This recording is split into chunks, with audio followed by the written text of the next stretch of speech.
Assalamualaikum warahmatullahi wabarakatuh. Kami dari kelompok 8 mata kuliah analisis dan sains data akan mempresentasikan visualisasi data mengenai FIFA 2018 Player Ratings. Adapun anggota kelompok kami yang terdiri dari 3 orang, yaitu 1.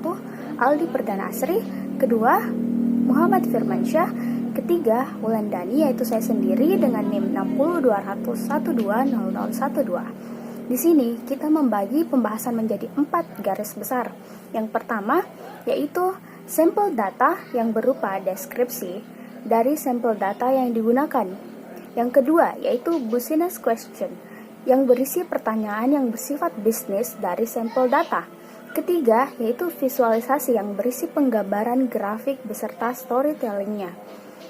Dan yang terakhir yaitu kesimpulan. Kita masuk di bagian pertama yaitu sampel data. Sampel data yang kita ambil ialah rating pemain pada FIFA 2018 yang berisi 17.000 pemain dan 70.000 atribut yang diekstrak dari FIFA dan kemudian diolah menggunakan tools Tableau. Kita lanjutkan di bagian kedua yaitu business question. Di sini terdapat 3 business question. Yang pertama, apa kelebihan atribut pemain berdasarkan negaranya? Yang kedua, apakah kualitas pemain berpengaruh terhadap gaji, harga, ataupun umur pemainnya?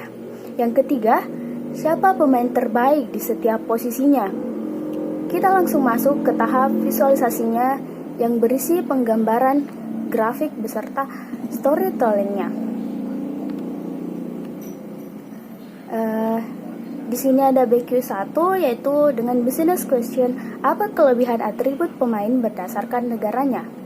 Di sini kita membuat parameter dengan mengambil beberapa value seperti acceleration, aggression, agility, dan atribut lainnya untuk mengukur kelebihan rata-rata atribut pada pemain di setiap negaranya.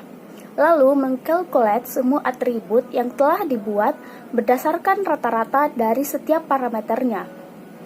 Di sini kita bisa melihat beberapa negara yang memiliki rata-rata tertinggi berdasarkan atributnya yang bisa kita filter berdasarkan parameternya. Semakin gelap warna negara, maka semakin tinggi rata-rata atributnya. Akan tetapi ada banyak negara yang tinggi di Piala Dunia sekalipun tidak terlalu menonjol dari segi permainan, bahkan untuk juara sekalipun. Contohnya, di sini kita melihat bahwa negara yang memiliki rata-rata overall terbaik dipegang oleh negara Oman. Mengapa demikian? Kemudian kami membuat visualisasi distribusi pemain berdasarkan negara, dan ternyata jumlah pemain yang tersedia pada dataset FIFA 2018 ini tidak seimbang. Bisa kita lihat bahwa United Kingdom memiliki jumlah pemain sebanyak 1.630 pemain, dan yang terendah ialah Vietnam dengan jumlah hanya 1 pemain. Akan tetapi dari visualisasi tadi, kita bisa melihat kualitas negaranya berdasarkan kelebihan atribut-atribut pemainnya, meskipun distribusi pemainnya tidak merata. Di sini saya akan menjelaskan business question 2, yaitu apakah kualitas pemain berpengaruh terhadap gaji, harga, ataupun umur pemainnya. Pertama, kita membuat visualisasi berupa blogspot dengan menampilkan 10 klub terbaik berdasarkan overall dari pemainnya, dan juga menampilkan rows-nya berdasarkan gaji dan harga pemain-pemainnya. Di sini kita bisa melihat bahwa kualitas klubnya tidak terlalu berpengaruh dari gaji ataupun harga pemainnya, dikarenakan klub sekelas Sevilla FC dengan overall rata-rata pemainnya masuk di 10 terbaik yang kami filter dan menampilkan gaji dan harga pemain yang tidak sekelas pemain dari klub Real Madrid ataupun Barcelona.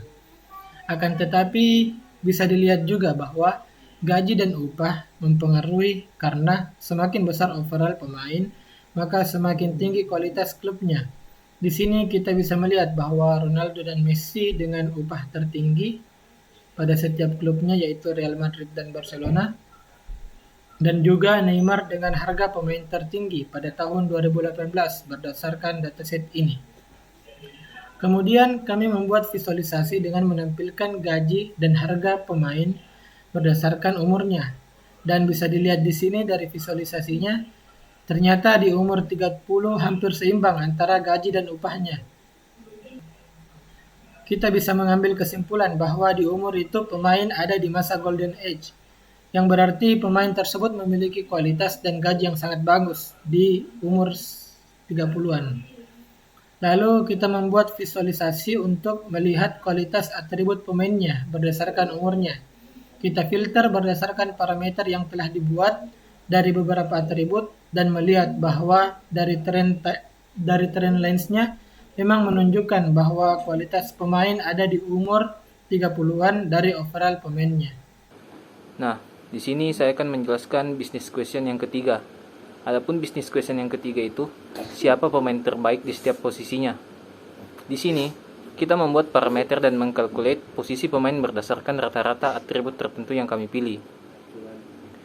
Di sini kami melihat atribut dan posisi pemain berdasarkan kualitasnya. Semakin gelap warna maka semakin bagus kualitas atributnya di posisi tertentu.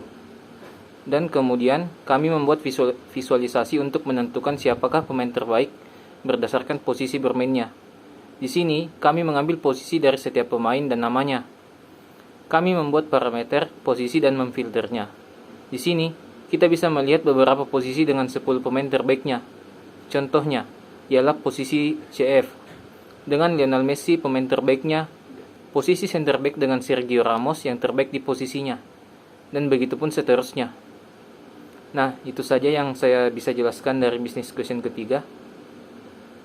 Selebihnya saya kembalikan kepada moderator. Kita masuk di bagian terakhir, yaitu kesimpulan. Dari data yang telah dianalisis, kita dapat mengambil pelajaran dari proses visualisasi suatu dataset sehingga memudahkan kita menganalisis suatu permasalahan yang nantinya digunakan untuk menarik suatu kesimpulan. Mungkin cukup sekian yang dapat kelompok kami sampaikan.